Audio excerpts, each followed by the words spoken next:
Don't leave a mess behind. If you're a woman, 50 plus, 60 plus, 70 plus, 80 plus, beyond, don't leave a mess behind. One of the best gifts you can give those that you care about isn't money, it's information, your wishes, your documents, your stuff. This is my final episode in my Women 50 Plus series about taking control of your life, the 5 things that most women need to get a handle on but avoid. And this is a big one. A lot of people want to avoid what happens when they pass away. I get it. A lot of people think it's morbid. A lot of people think it will happen if you talk about it. Spoiler alert, it's going to happen no matter what. A lot of people don't want to have that hard conversation with someone. Many times I see it with couples. They wait too long to have that conversation, and one of them is ill. The one who's not doesn't want to bring it up because that makes it sound like she thinks that the partner or spouse is going to pass away. And again, if they don't say it, it won't happen. I can guarantee you that partner or spouse has thought about this often, but doesn't think you're ready to talk about it.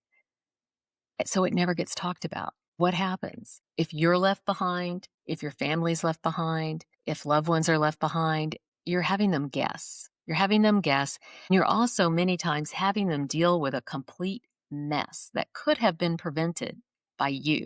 Many times people won't address this, as I said, because they think it's morbid. They think it could be overwhelming. They think, I feel fine. I'm only X age. Nothing's going to happen for a while, or my kids will deal with it. I am sorry, but that's one of the most selfish things you can say. As a person who's had to deal with people passing away unexpectedly, it's not fun.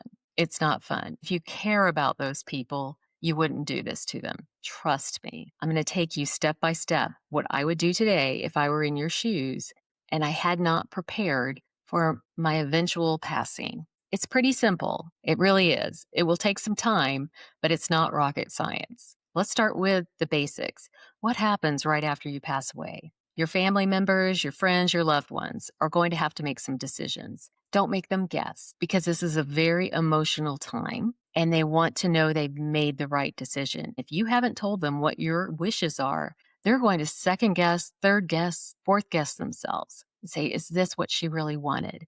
It can be expensive as well. I'm talking about whether you want a funeral, whether you want a memorial service, whether you want nothing. You're fine with nothing. They need to know that. Would you like a funeral in a certain way? I know some people who have certain passages they want read, certain songs they want sung by certain people. Again, if you know that in your head, but you haven't told anyone, it's not going to happen. And the people left behind are going to wonder if they're doing the right thing. You want to document that. You want to write down what you hope for.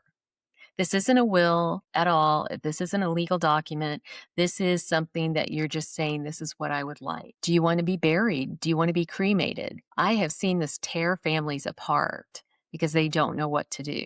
It's maybe something you don't even want to think about, but maybe you have thought about it. You know what you want, or maybe you really don't care. Write that down. Put that down. Say, I don't care. Do whatever's the cheapest. Or, I want to be buried right next to Aunt Susie. Don't make them remember you said that 10 years ago. Write that down. Write that down. So that's what happens right after you pass away. Then all the fun stuff happens, isn't it? All the legalities have to happen. Do you have a will? Do they know where it is? Please have a will, because that will take care of a lot of infighting. It will take care of a lot of financial things going on. If you have a will, it will just take care of a lot up front, and your loved ones don't even have to worry about what you wanted to go where. Where are these important documents? Where is your will? Where are your passwords? That's huge. I did a whole thing on passwords, a whole video on it. It's so important someone has access to your passwords. I had to take care of someone's estate who passed away very unexpectedly, seemed very healthy one day. The next day, she wasn't here. No one knew her passwords. No one knew if she had a will. She had told someone she had a will just to make them feel good, so that person felt like there was a will somewhere. There was no will anywhere that we could find, but that person was certain there was one. You can kind of see where this would just go downhill. People are stressed out enough as it is. People are emotional.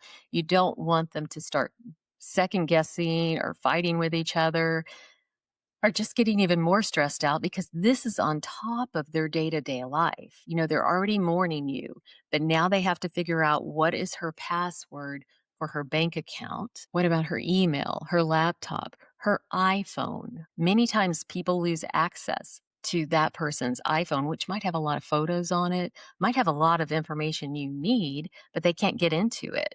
You need to make sure they know how to get into it.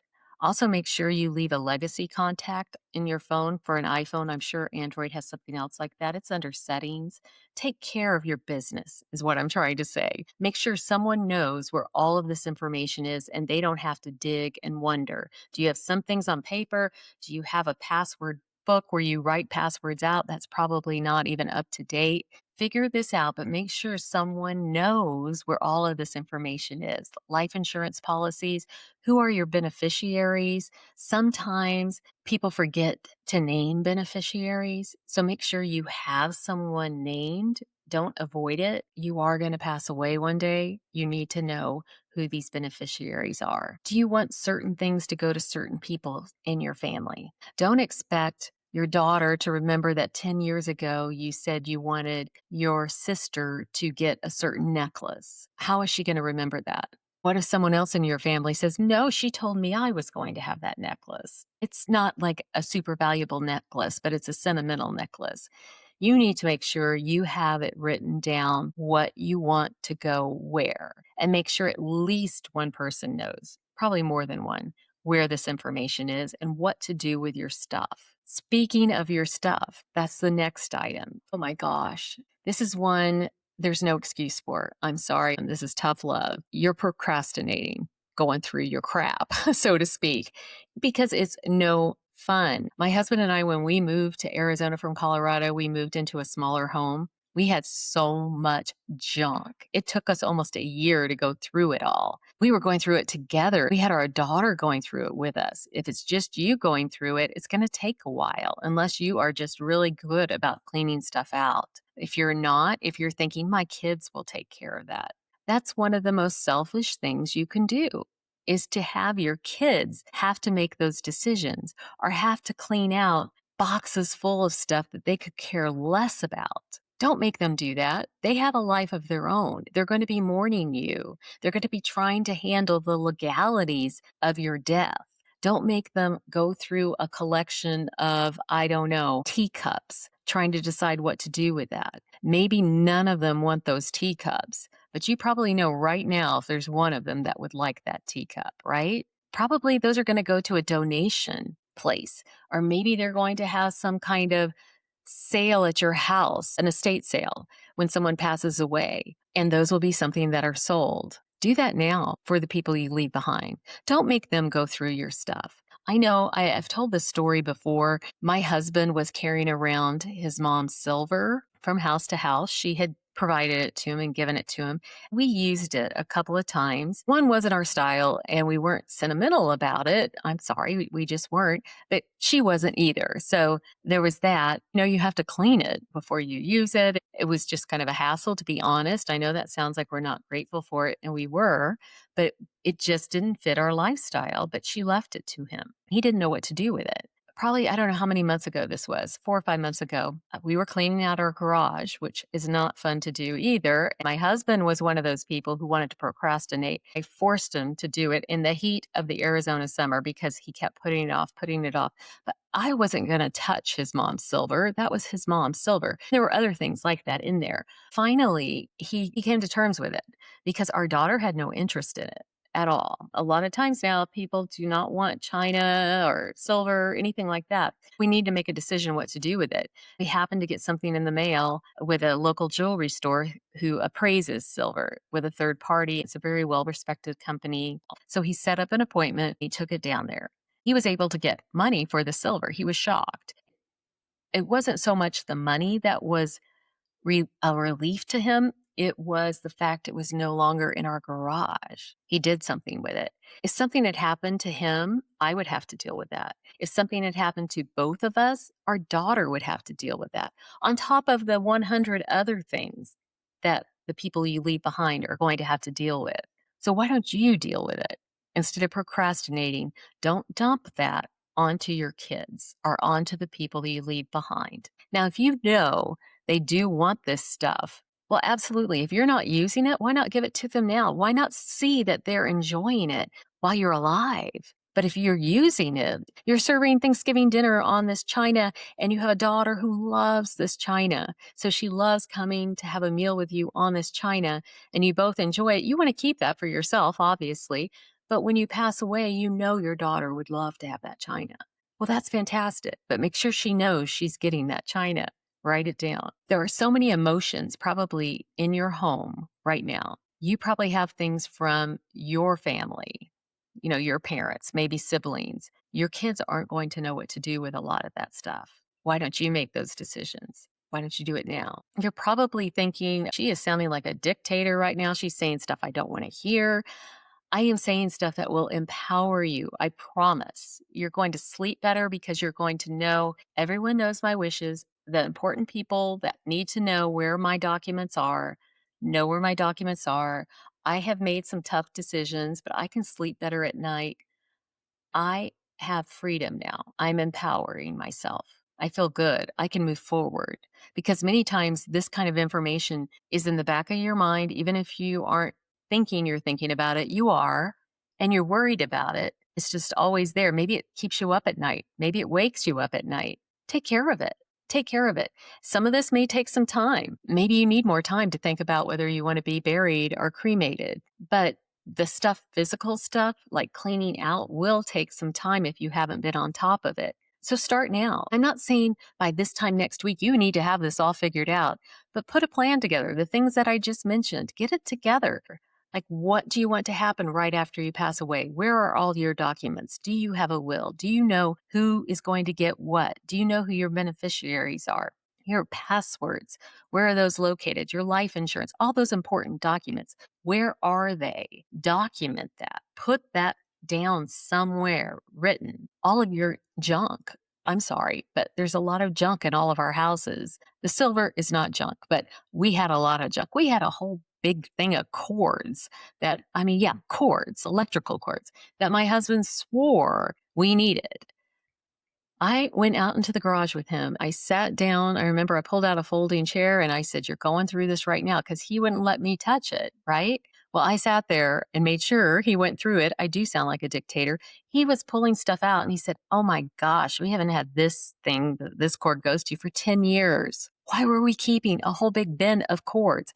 It was narrowed down to like a shoebox of cords that we needed. We had had this huge blue bin of cords. Why would I want my daughter to have to go through that? That's junk. We had junk out there. I'm so glad we went through it. We've got to stay on top of it because we all collect junk. That's it. You probably have stuff right now that you need to go through. You're just saying, "Oh, it's my kid's problem." That's not a really nice thing to say if you really love your kids. That really isn't. Don't put that on them because maybe you were in that boat. If your parents have passed away, you had to do that. And maybe that's what you're thinking. I had to do it. My kids will have to do it. Well, you probably didn't enjoy it, especially if you really had a great relationship with your parents. You were mourning them day to day. It was probably very hard for you to clean out their house. Sometimes it's really important you get their house sold for financial reasons. If it's full of stuff, they can't do that. You're bogging them down with that as well. Make sure you go through your stuff. I'm really harping on that because that's the one that'll probably take the longest. So those 3 things, that's all you need to do. Your wishes right afterwards, all of your important documents and passwords, and your stuff. Don't leave those behind. Don't leave a mess behind where you're going to need to be Columbo to come in here to figure out, how do I get into her laptop? How do I get into her passwords? How do I get into her bank account? Who's the beneficiary on her life insurance policy? Don't make them make this into the mystery of the century, where they have to spend all of their spare time sitting here trying to figure that out when you could have made it so much easier for them. It's the best gift you can leave behind. This is self-respect. This is owning your own life, and this is love. This is showing your love for those that you leave behind. You're taking control of your life. As I always say, it's never too late to create the life that you love. Take control, empower yourself. I really appreciate you sitting through these 5 episodes of this series of really important information, 5 things that every woman 50 plus needs to take care of. Stay tuned. I'll be talking about other things other than this, probably more fun topics the next time I see you.